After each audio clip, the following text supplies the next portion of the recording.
वाहिगुरू जी का खालसा वाहिगुरू जी की फतेह।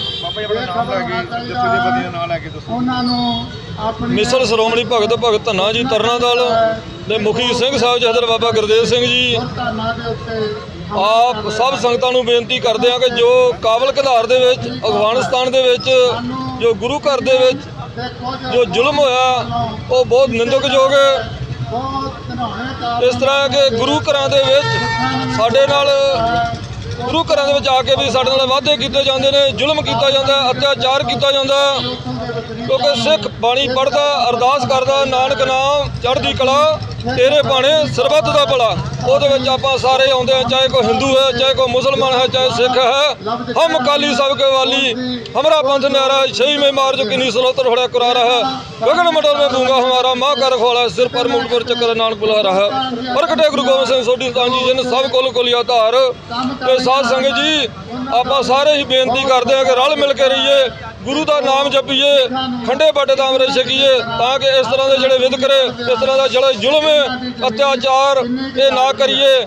तो सारे आप रल मिल के रहिए, आप सारे प्रेम प्यार च रहिए, सही दुबता च ना पईए जिहदे कोई दुनिया के उत्ते जुल्म होंदा निंदनयोग होंदा। जुल्म जो बहुत ज़्यादा जुल्म हो रहा ये बहुत ज़्यादा निंदकयोग है। इस तरह की जुल्म ना करिए, आप रल मिल के रहिए, सारे ही आप भरा भैन हाँ। वाहिगुरू जी का खालसा वाहिगुरू वाहिगुरू जी का खालसा वाहिगुरू जी की फतेह। मेरा नाम बीबी मनिंदर कौर धन श्री गुरु ग्रंथ ਸਾਹਿਬ ਸਤਿਕਾਰ ਕਮੇਟੀ ਪੰਜਾਬ। हाँ जी देखो जी अफगानिस्तान ਦੇ ਵਿੱਚ ਜਿਹੜਾ ਹਮਲਾ ਆ ਬਹੁਤ ਹੀ ਨਿੰਦਣਯੋਗ ਹਮਲਾ ਆ। ਇਹ ਇੱਕ ਸੋਚੀ ਸਮਝੀ ਇੰਟੈਲੀਜੈਂਸੀਆਂ ਦੀ ਭਾਰਤੀ ਇੰਟੈਲੀਜੈਂਸੀਆਂ ਦੀ ਇਹ ਸਾਜ਼ਿਸ਼ ਆ ਜੋ ਕਿ ਹਿੰਦੂ ਤੇ ਸਿੱਖ ਵਿੱਚ ਪਾੜ ਪਾਉਣ ਦੀ ਪੂਰੀ ਕੋਸ਼ਿਸ਼ ਕੀਤੀ ਜਾ ਰਹੀ ਆਰਐਸਐਸ ਮੋਦੀ ਸਰਕਾਰ ਵੱਲੋਂ। ਕਿਉਂਕਿ ਜਦੋਂ 370 ਧਾਰਾ ਇਹਨਾਂ ਨੇ ਜੰਮੂ ਕਸ਼ਮੀਰ ਦੇ ਵਿੱਚ ਲਾਈ ਸੀ ਤੇ ਉਹਨਾਂ ਦੇ ਹੱਕ ਵਿੱਚ ਕੋਈ ਨਹੀਂ ਸੀ ਬੋਲਿਆ, ਸਿਰਫ ਇੱਕ ਸਿੱਖ ਕੌਮ ਹੀ ਬੋਲੀ ਸੀਗੀ। ਸੋ ਜਿਹੜਾ ਵੀ ਮੁਹੰਮਦ ਸਾਹਿਬ ਬਾਰੇ ਉਸ ਬੀਬੀ ਨੇ बीजेपी ਦੇ ਬੀਬੀ ਨੇ ਜਿਹੜਾ ਬਿਆਨ ਦਿੱਤਾ ਆ ਮੁਹੰਮਦ ਸਾਹਿਬ ਬਾਰੇ ਅਸੀਂ ਉਹਦੀ ਵੀ ਨਿੰਦਾ ਕਰਦੇ ਹਾਂ। ਕਿਉਂਕਿ ਸਿੱਖ ਕਦੀ ਵੀ ਕਿਸੇ ਧਰਮ ਨੂੰ ਟਾਰਗੇਟ ਨਹੀਂ ਕਰਦਾ, ਪਰ ਸਿੱਖ ਨੂੰ ਹਮੇਸ਼ਾ ਹੀ ਟਾਰਗੇਟ ਕੀਤਾ ਜਾਂਦਾ ਹੈ।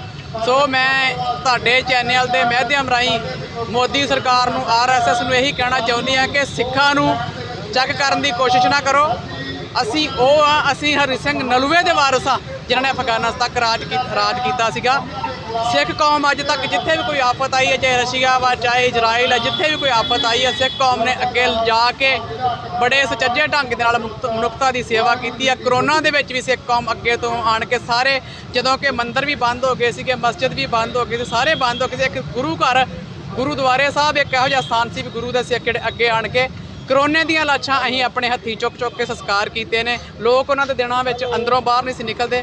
ਅਸੀਂ ਕਰੋਨੇ टाइम ਦੇ ਵਿੱਚ ਵੀ ਜਾ ਕੇ ਅੱਗੇ ਸੇਵਾ ਕੀਤੀਆਂ ਨੇ। ਸੋ ਮੈਂ ਇਹੀ ਅਪੀਲ ਕਰਦੀ ਕਿ ਬਹੁਤ ਹੀ ਨਿੰਦਣਯੋਗ ਇਹ ਘਟਨਾ ਆ। ਅਸੀਂ ਇਹ ਕਹਿਣਾ ਚਾਹੁੰਦੇ ਹਾਂ, ਮੇਰਾ ਨਾਮ ਸਤਨਾਮ ਸਿੰਘ ਖੰਡੇਵਾਲਾ, ਭਾਈ ਸਤਨਾਮ ਸਿੰਘ ਝੰਜੀਆਂ ਤੇ ਇੱਧਰ ਭਾਈ ਸਾਹਿਬ ਖੜੇ ਨੇ। ਅਸੀਂ ਇਹ ਸਾਨੂੰ ਇਹ ਸ਼ੰਕਾ ਹੈ ਕਿ ਜਿਹੜਾ ਭਾਰਤ ਸਰਕਾਰ ਵੱਲੋਂ ਇੱਕ ਮੰਤਰੀ ਜਿਹੜੀ ਆ ਉਹ ਕੋਈ ਪ੍ਰਧਾਨ ਉੱਥੋਂ ਦੇ हजरत मुहम्मद के खिलाफ बोलती है तो अटैक सिखां ते हुंदा। सानू जागदा किते इस सरकार का भी कोई ना कोई विच जरूर हल होएगा, इन्हां दा भी कुछ मतलब जरूर किया होएगा। क्योंकि हजरत मुहम्मद साहब जिहड़े ने वो मुसलमानां दे रहबर ने और गुरु ग्रंथ साहब जी विच किते भी उन्हां बारे कोई माड़ी गल नहीं लिखी। ਉਹਨਾਂ ਦਾ ਸਗੋਂ ਗੁਰੂ ਸਾਹਿਬ ਜੀ ਦੇ ਵਿੱਚ ਗੁਰੂ ਗ੍ਰੰਥ ਸਾਹਿਬ ਦੇ ਵਿੱਚ ਉਹਨਾਂ ਭਗਤਾਂ ਦੀ ਬਾਬਾ ਫਰੀਦ ਜੀ ਦੀ ਬਾਣੀ ਮੁਸਲਮਾਨ ਦੀ ਬਾਣੀ ਹੈ। ਪਰ ਸਾਨੂੰ ਲੱਗਦਾ ਹੈ ਵੀ ਜ਼ਰੂਰ ਕਿਤੇ ਨਾ ਕਿਤੇ ਬੀਜੇਪੀ ਵਾਲਾ ਬੋਲਣ ਤੇ ਅਟੈਕ ਸਾਡੇ ਤੇ ਹੋਵੇ। ਇਹਦੇ ਵਿੱਚ ਸਾਨੂੰ ਲੱਗਦਾ ਸ਼ੱਕ ਹੈ ਵੀ ਸਾਨੂੰ ਵੀ ਇਹਨਾਂ ਦੀ ਜ਼ਰੂਰ ਕੋਈ ਨਾ ਕੋਈ ਵਿੱਚ ਹੱਥ ਹੋਏਗਾ। ਵਾਹਿਗੁਰੂ ਜੀ ਕੀ ਫਤਿਹ। ਕੁਝ ਦਿਨ ਪਹਿਲਾਂ ਕਾਬੁਲ ਵਿਖੇ ਗੁਰਦੁਆਰਾ ਸਾਹਿਬ ਦੇ ਉੱਤੇ दहशतगर्दा ने एक हमला किया और उत्थे बहुत सारे बंब धमाके भी किए गए और कई घंटिया तक उत्थे गोलीबारी चलती रही। सानू लगता सीगा कि जिस वेले अफगानिस्तान की सरकार नवी आई है, तालिबान सरकार उन्हां दे संबंध भारत के नाल भी चंगे बन गए। सानू एक उम्मीद जागी सी माइनॉरिटीज़ नूं विशेष तौर पर सिखां नूं कि इस नवी सरकार के आने के बाद ਸਿੱਖਾਂ ਉੱਤੇ ਅਤੇ ਗੁਰਦੁਆਰਿਆਂ ਦੇ ਉੱਤੇ ਹਮਲੇ ਹੋਣੇ ਬੰਦ ਹੋ ਜਾਣਗੇ, ਲੇਕਿਨ ਐਸਾ ਹੋਇਆ ਨਹੀਂ। 18 ਤਰੀਕ ਨੂੰ ਜਿਹੜਾ ਹਮਲਾ ਹੋਇਆ ਹੈ, ਉਸ ਹਮਲੇ ਨੇ ਪੂਰੇ ਸੰਸਾਰ ਦੇ ਸਿੱਖਾਂ ਦੇ ਹਿਰਦਿਆਂ ਨੂੰ ਬਹੁਤ ਵੱਡੀ ਸੱਟ ਮਾਰੀ ਹੈ। ਔਰ ਸਾਨੂੰ ਇੱਦਾਂ ਲੱਗਦਾ ਹੈ ਕਿ ਕਦੀ ਇਹ ਹਮਲੇ ਪਾਕਿਸਤਾਨ ਦੇ ਵਿੱਚ ਸਿੱਖਾਂ ਦੇ ਕਤਲ ਕਰਕੇ ਕੀਤੇ ਜਾਂਦੇ ਨੇ, ਕਦੀ ਅਫਗਾਨਿਸਤਾਨ ਵਿੱਚ ਕੀਤੇ ਜਾਂਦੇ ਨੇ, ਔਰ ਕਿਧਰੇ ਨਾ ਕਿਧਰੇ ਇੱਦਾਂ ਲੱਗਦਾ ਹੈ ਕਿ ਜੋ ਸਿੱਖਾਂ ਦੀ ਤੇ ਮੁਸਲਮਾਨਾਂ ਦੀ ਇੱਕ ਸਾਂਝ ਇਤਿਹਾਸਿਕ ਤੌਰ ਤੇ ਵੀ ਹੈ, ਤੇ ਅੱਜ ਬਦਲਦੇ ਹਾਲਾਤਾਂ ਦੇ ਵਿੱਚ ਉਹ ਸਾਂਝ ਨੇ ਇੱਕ ਨਵਾਂ ਚੰਗਾ ਰੂਪ ਧਾਰਨ ਕਰ ਲਿਆ ਹੈ। ਉਸ ਸਾਂਝ ਨੂੰ ਤੋੜਨ ਵਾਸਤੇ ਕਿਧਰੇ ਨਾ ਕਿਧਰੇ ਭਾਰਤ ਸਰਕਾਰ ਕੋਈ ਨਾ ਕੋਈ ਸ਼ਰਾਰਤਾਂ ਵੀ ਕਰ ਰਹੀ ਹੈ।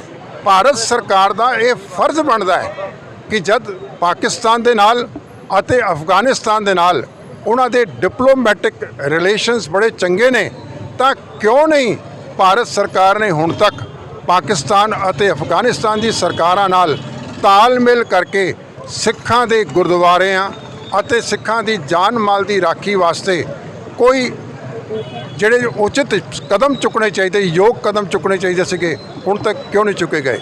ਅਸੀਂ ਇਸ ਸੰਬੰਧ ਦੇ ਵਿੱਚ ਅੱਜ ਪ੍ਰਧਾਨ ਮੰਤਰੀ ਅਫਗਾਨਿਸਤਾਨ ਨੂੰ ਇੱਕ ਚਿੱਠੀ ਲਿਖੀ ਹੈ।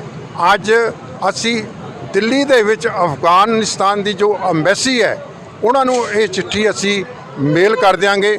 ਉਹਨਾਂ ਦੇ ਪ੍ਰਿੰਟ ਆਊਟ ਥੋੜ੍ਹੀ ਦੇਰ ਤੱਕ ਤੁਹਾਨੂੰ ਅਸੀਂ ਦਿਖਾ ਦਿਆਂਗੇ, ਤੁਹਾਨੂੰ ਵੀ ਵੰਡ ਦਿਆਂਗੇ। ਅਖਬਾਰਾਂ ਦੇ ਵਿੱਚ ਵੀ ਜਿਹੜਾ ਅਸੀਂ ਬਿਆਨ ਦਿਆਂਗੇ, ਉਹ ਚਿੱਠੀ ਦਾ ਹਵਾਲਾ ਦੇ ਕੇ ਦਿੱਤੇ ਜਾਣਗੇ। ਅਸੀਂ ਪ੍ਰਧਾਨ ਮੰਤਰੀ ਨੂੰ ਇਹ ਗੱਲ ਸਪਸ਼ਟ ਕੀਤੀ ਹੈ ਕਿ ਸਿੱਖ ਕਿਹੜੇ ਪ੍ਰਧਾਨ ਮੰਤਰੀ ਅਫਗਾਨਿਸਤਾਨ ਦੇ, ਕਿਉਂ ਸਾਨੂੰ ਇਹ ਗੱਲ ਚਿੱਠੀ ਲਿਖਣੀ ਪਈ, ਮਜਬੂਰ ਕਿਉਂ ਹੋਣਾ ਪਿਆ, ਉਹਦੇ ਪਿੱਛੇ ਕਾਰਨ ਇਹ ਹੈਗਾ ਕਿ ਜਿਹੜੀ ਦਹਿਸ਼ਤਗਰਦ ਗਰੁੱਪ ਨੇ, ਇਸਲਾਮਿਕ ਸਟੇਟ ਦੇ ਦਹਿਸ਼ਤ ਗਰੁੱਪ ਨੇ ਜ਼ਿੰਮੇਵਾਰੀ ਚੁੱਕੀ ਹੈ ਕਿ ਵੀ ਅਸੀਂ ਇਹ ਹਮਲਾ ਕਿਉਂ ਕੀਤਾ।